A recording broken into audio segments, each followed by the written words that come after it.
হয়েছে তোমার? মনে করতেছো কেন? সত্যি করে কও, তোমার পেটে কার বাচ্চা? ওর নাম আসমা, ওর আমি বিয়ে করে নিয়ে আসছি। তোরে আমি মির্জাপুর পাঠালাম কাজের লেগে, বিয়ে করতে পারছিলাম না। রে আব্বা না তোরে এই ঘরে আইতে নিষেধ করছে? আমি তার হাজবেন্ড হিসেবে আমার দায়িত্ব কর্তব্য হচ্ছে ওকে সেবা করা, তাই আমি এখানে আছি। আর আমরা এখানে বাসর করছি না। এবার তাইছো কেন?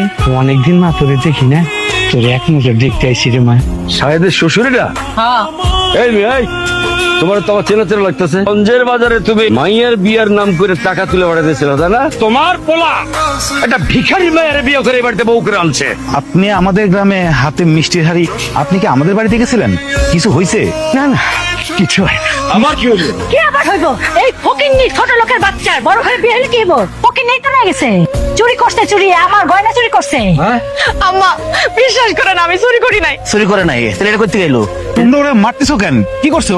আমার গয়না চুরি করছে। বিশ্বাস করেন আমি কোনো চুরি করি না। না না, আসমা চুরি করতেই পারে না। নিশ্চয়ই আসমানের বাড়ি থেকে তাড়ানোর জন্য সবাই মিলে আসমার নামে মিথ্যা অপবাদ দিচ্ছে। সামনের মাসে শাহেদের সাথে আমার বিয়ে, আর এখন যদি শাহেদ আমাকে বিয়ে না করে তাহলে তো আমার জীবনটা নষ্ট হয়ে যাবে। তুমি ভালো করেই জানো আমি বিয়ে করেছি, কিন্তু তো কখনোই সম্ভব না। তুমি আর তোমার ভাই তো দুইজনই জানো যে আমার অমতে তোমার সাথে আমার বিয়ে ঠিক হয়েছিল। এ তো বিয়ে ঠিক হয়েছিল, এখন সিদ্ধান্ত ফাইনাল। তুমি আসপারে তালাক দিবা, নীলারে বিয়ে করবা। কই?